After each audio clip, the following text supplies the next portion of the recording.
ক্ষেত্রে বলি না কেন।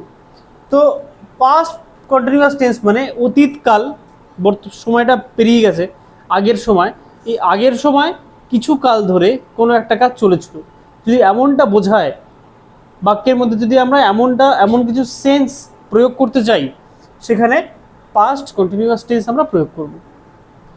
পাস্ট কন্টিনিউয়াস টেন্স আমরা যখন বাক্যের মধ্যে লিখব, কিভাবে লিখব? সেখানে অবশ্যই একটা সাবজেক্ট থাকবে, তার পাশে কি বসবে?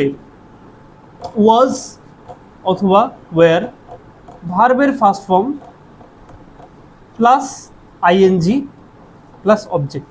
এই যে ভার্বের ফার্স্ট ফর্মের সঙ্গে আইএনজি, এটাকে অনেক সময় আমরা কি বলে থাকি? V4, ভার্বের ফোর্থ ফর্মও বলে থাকি। ঠিক আছে, তাহলে দেখো এখানে কিন্তু আমরা ভার্বের সেকেন্ড ফর্ম নিলাম না। কেন নিলাম না? কারণ এই যে ওয়াজ ওয়্যার বসিয়ে কিন্তু আমরা এটা যে পাস্ট, এই পাস্টটাকে আইডেন্টিফাই করে দিচ্ছে ওয়াজ ওয়্যারটা।